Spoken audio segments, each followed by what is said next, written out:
nós vamos para a aula 3, que trata sobre o fim da política oligárquica no país e o início da Era Vargas. Nós também vamos analisar os 3 primeiros momentos da política de Vargas: o governo provisório de 1930 a 34, o governo constitucional de 34 a 37 e o Estado Novo de 37 a 45.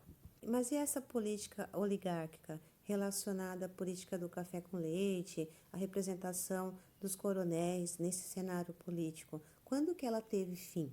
Existiram fatores internos e externos que favoreceram o rompimento dessa política oligárquica. Então, aqui eu coloquei para vocês descontentamento de outras oligarquias, né? Então, eles queriam participar do cenário político, mas existia um fator político que também foi fundamental para o encerramento, né, o fim dessa política. São Paulo, ele vai romper a aliança da política do café com leite. Reflexo da crise de 29 ao cenário econômico nacional. Com essa crise, os Estados Unidos eles vão reduzir a importação. No caso do Brasil, relacionado ao café. Todos os países que tinham alguma aliança ou dependência econômica com os Estados Unidos acabam também sofrendo com essa crise. O então presidente Washington Luiz de São Paulo decidiu romper com essa aliança e lançar a candidatura do paulista Júlio Prestes, rompendo com o pacto com Minas Gerais. Essa charge, ela representa bem esse momento, né? O desligamento da política oligárquica para o início da Era Vargas. Então, aqui tem, né, Minas e São Paulo, eleições de 30 e o fim da política do café com leite, né? Houve um rompimento, né? São Paulo, ele traiu Minas, indicando um outro paulista à presidência.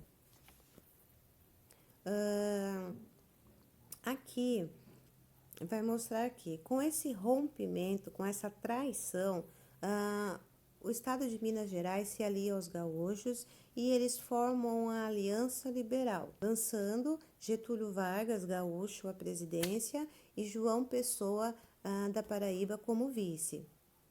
Júlio Prestes vence as eleições, porém, durante esse processo vai ocorrer a Revolução de 30. O que é essa Revolução de 30?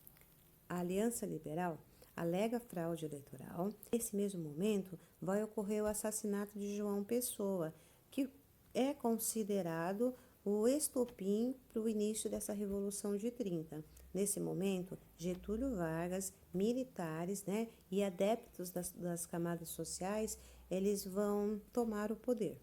E esse momento ficou conhecido como Revolução de 30. Aqui nós vamos falar do primeiro momento do governo de Getúlio Vargas. Ele é de 1930 a 34. Esse governo provisório ele foi marcado por uma política de equilíbrio. Vargas mantém ao poder as elites estaduais e militares. Ele vai nomear interventores, que na sua maioria eram militares, e esses interventores seriam responsáveis por nomear os prefeitos dos municípios. Nesse momento, ele vai mostrar uma resistência por parte dessa nomeação de interventores. E eles eram favoráveis a uma nova Constituição. Esse confronto de paulistas com tropas do governo ficou conhecido como Revolução Constitucionalista de 1932, e ela também é conhecida por MMDC, que é o nome de 4 jovens estudantes que foram mortos nesse confronto. São Martins, Miragaia, Drauzio e Camargo. Os paulistas foram derrotados, mas algumas reivindicações foram atendidas, como, por exemplo, a nomeação do paulista Armando de Sales Oliveira como interventor de São Paulo. Essa imagem reflete bem a Revolução Constitucionalista, né? Então, os paulistas contra a política de Getúlio Vargas, né? Eles se unem porque eles buscavam uma Constituição, uma nova Constituição que pudesse dar plenos poderes ao Estado, tá? E ao lado tem ali a sigla MMDC, né? A representação dos 4 jovens estudantes mortos desse período. Agora, nós vamos falar um pouco sobre o que foi o governo constitucional. Vargas fica ao poder de maneira provisória até a elaboração de uma nova Constituição. E é isso que vai acontecer. O que essa Constituição estabelecia?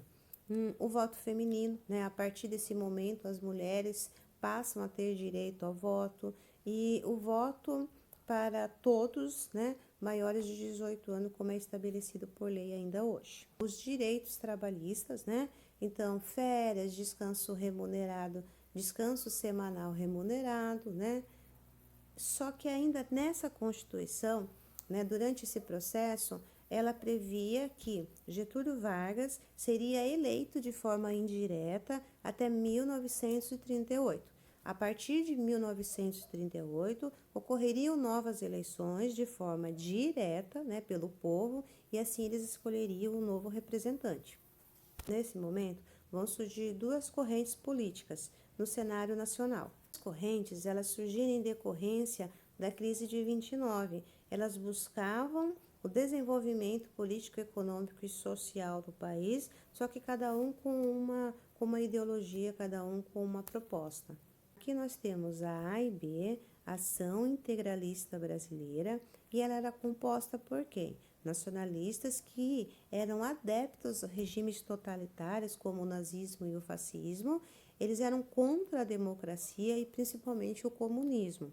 Então, os integralistas, eles buscavam um regime, uma política ditatorial, né, autoritária, e que não desse margem a nenhum princípio democrático.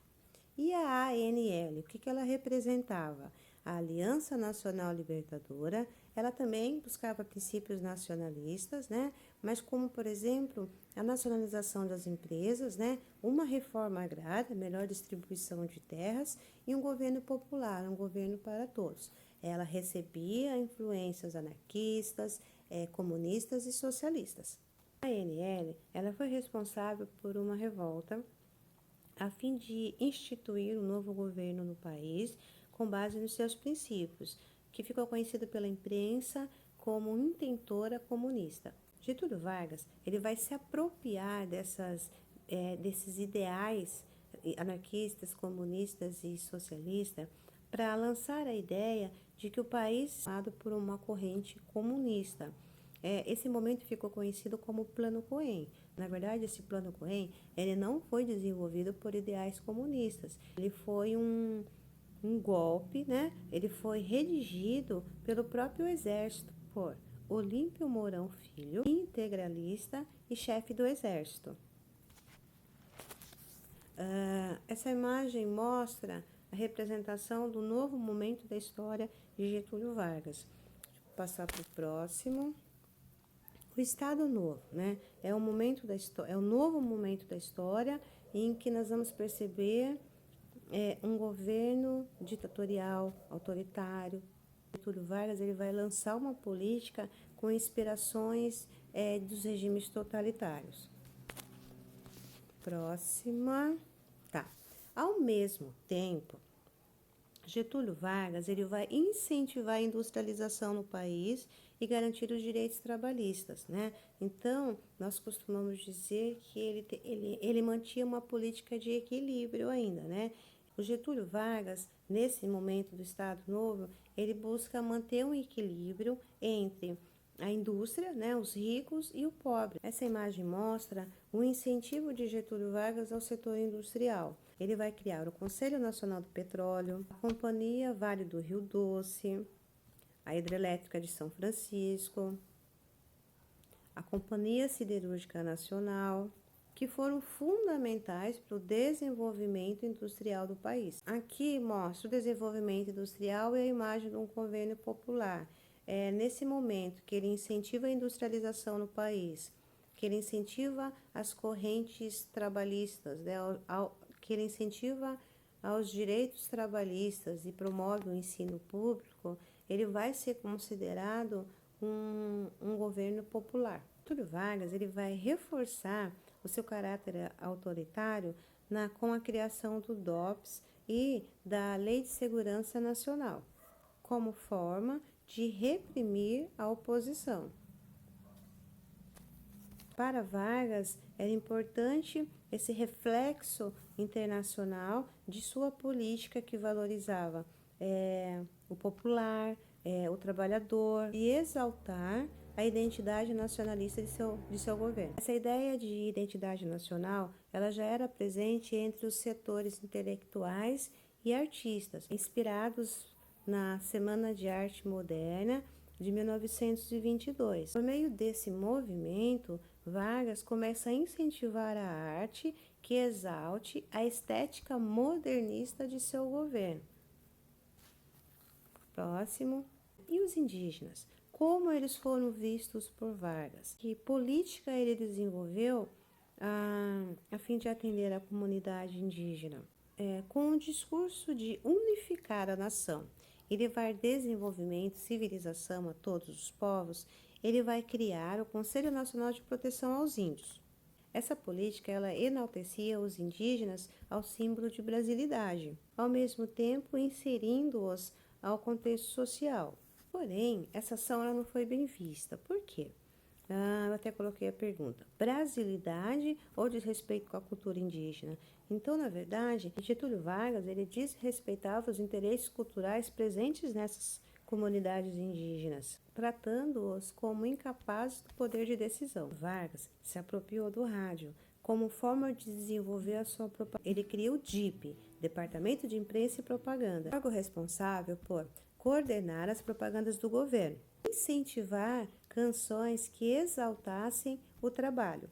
Em 1938, ele vai lançar o programa de rádio Hora do Brasil, que transmitia as ações do governo e músicas nacionais e principalmente que exaltassem o trabalho. Mais tarde, esse programa Hora do Brasil passou a ser chamado Voz do Brasil. Aqui nós vamos analisar algumas charges que falam justamente esse momento histórico, tá bom?